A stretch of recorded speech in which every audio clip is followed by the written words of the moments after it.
America Israel के साथ खड़ा है, मदद कर रहा है, तो ये इजरायल को मजबूत करने से ज्यादा अमेरिका के लिए फायदे का सौदा है।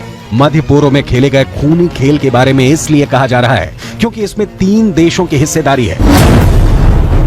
पहला, रूस, जिसकी हमास से निकटता की खबरें पश्चिमी मीडिया में खूब छपती हैं, और दूसरा ईरान का मामला तो खुला खेल फर्रुखाबादी वाला है। ईरान हमास को खुला प्रशिक्षण और राजनीतिक समर्थन देता है, जिसकी डिटेल आप देख चुके हैं। अब ईरान के राष्ट्रपति इब्राहिम रईसी ने फोन पर हमास के नेता से बात की है।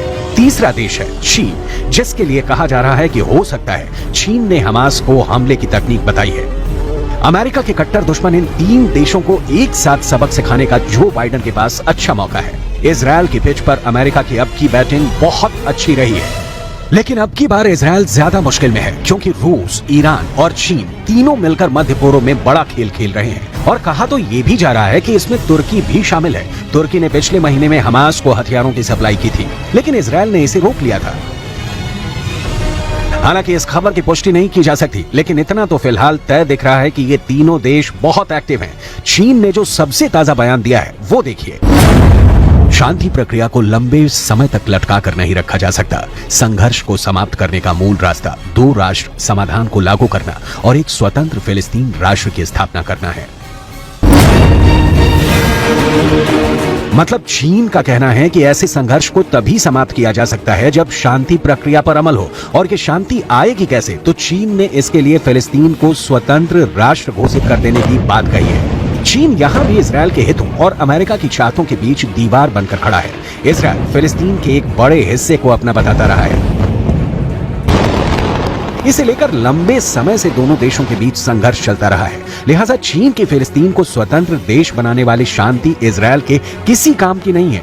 असल में चीन चाहता भी नहीं कि उसके शांति प्रयासों का मतलब ईरान के खिलाफ समझा जाए। इजरायल के जरिए वो अमेरिका को मध्य पूर्व से रुखसत करना चाहता है, और अमेरिका है कि इजरायल के लिए अपने हथियारों के भंडार खोलने में सेकंड भर की भी देरी नहीं लगाने वाला। अमेरिका के राष्ट्रपति जो बाइडेन ने इजरायल को $8 बिलियन की आपातकालीन सैन्य मदद देने को मंजूरी दी है। इजरायल को अमेरिका से मदद सिर्फ चाहिए नहीं, जल्दी चाहिए। बाइडेन प्रशासन यही मदद पहुंचा रहा है, लेकिन सवाल सिर्फ इजरायल, हमास या हिजबुल्लाह का नहीं। सवाल है अरबों के 32 दांतों के बीच बसे इजरायल का, जिसका अर्ली वार्निंग सिस्टम 5000 रॉकेट हमलों की सूचना देने में नाकाम रहा। इजरायल अमेरिका की दोस्ती के किस्से आपको इंटरनेट पर भरे पड़े मिलेंगे, लेकिन इस रिश्ते का असली इम्तिहान अब आया है, जब ईरान और इजरायल जैसे 2 परमाणु शक्ति संपन्न देश एक दूसरे के सामने हैं। अमेरिका का अगला कदम क्या होगा, हमास और इजरायल का युद्ध में आगे क्या होगा, और बेंजामिन नेतन्याहू इस सोची समझी साजिश के तहत किए गए हमलों का कितना मुंहतोड़ जवाब देते हैं, देखना दिलचस्प होगा। और इस बीच इससे भी दिलचस्प होगा कि अमेरिका इजरायल का कितना और कहां तक साथ देता है।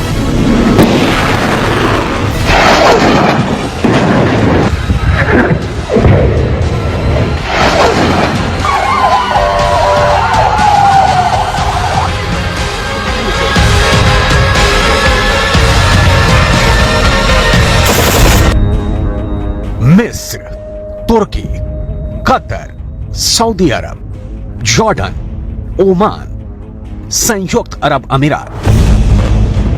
अमेरिका इन देशों से संपर्क में है, लेकिन इन देशों ने तो हमास के हमले का समर्थन किया है।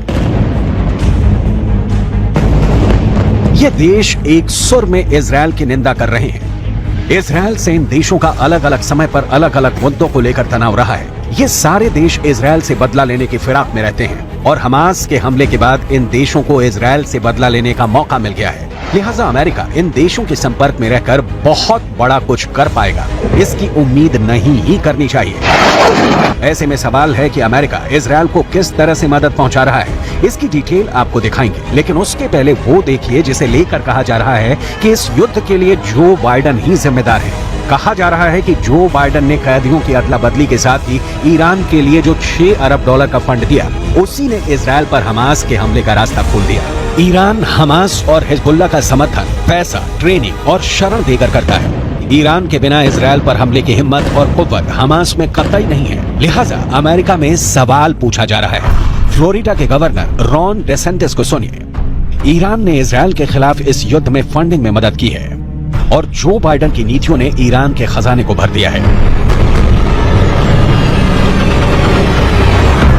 इसकी तस्दीक कर पाना मुश्किल है, क्योंकि पश्चिमी मीडिया में ये रिपोर्ट भी छप रही है कि ईरान को जो बाइडेन ने जिस $6 अरब का फंड दिया है वो पूर्ण रूप से मानवीय उद्देश्यों के लिए है। उसका इस्तेमाल युद्ध के लिए ईरान नहीं कर रहा है, लेकिन इतना तो तय है कि ईरान इजरायल को बहुत सोची समझी रणनीति के तहत तबाह करने पर तुला है। आपको आगे दिखाएंगे।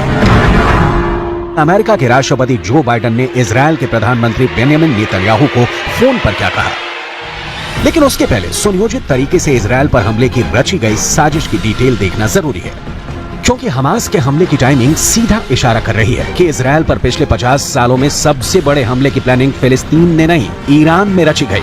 ईरान ने बहुत चालाकी से हमास का मुखौटा पहना और इजरायल के सुरक्षा सिस्टम को चकनाचूर करते हुए देश में घुस गया। मिडिल ईस्ट पिछले कुछ महीनों में शांति की ओर लौट रहा था। हाल के दिनों में इजरायल के साथ अरब मुल्कों के रिश्ते सामान्य हो रहे थे, लेकिन इस हमले ने एक बार फिर से मिडिल ईस्ट में उथल पुथल मचा दी है।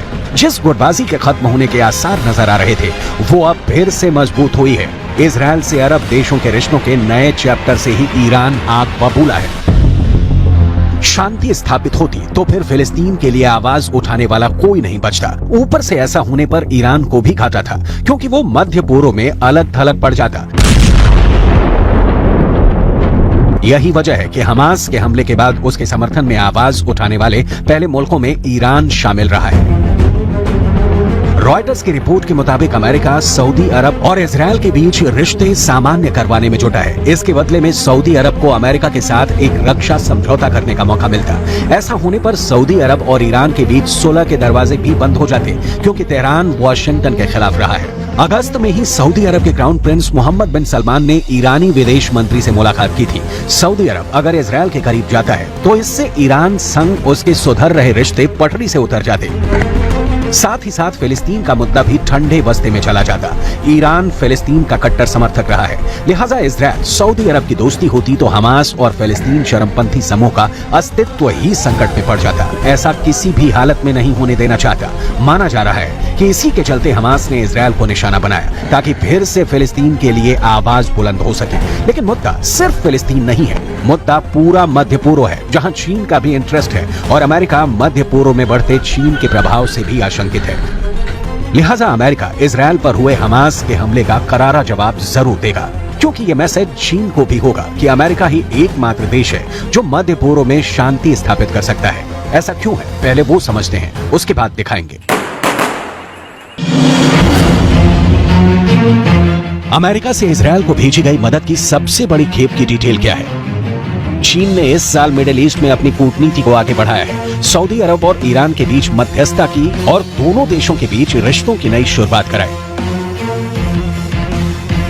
चीन ने ऐसा मध्य पूर्व में अपने प्रभाव को बढ़ाने के लिए किया, लेकिन इसका साइड इफेक्ट अच्छा हुआ। सऊदी अरब ईरान की दुश्मनी के चलते एक नहीं, इराक, सीरिया, लेबनान, यमन और बहरीन सहित क्षेत्र के कई देशों की अस्थिरता कम हुई। अमेरिका शांति तो चाहता है, लेकिन कि शांति चीन के असर से पैदा हो वाशिंगटन डीसी नहीं चाहता। इसीलिए अमेरिका ने सऊदी अरब और इजरायल को एक दूसरे के करीब लाना शुरू किया। बात बहुत तेजी से आगे बढ़ रही थी, लेकिन इस शांति बहाली को ईरान की नजर लग गई। नतीजा सामने है। इजरायल से फिलिस्तीन पर हुए सबसे ताजा हमले की तस्वीर देखिए। आगे दिखाएंगे कि पेंटागन में हमास के ऑल आउट के प्लान पर क्या विचार चल रहा है।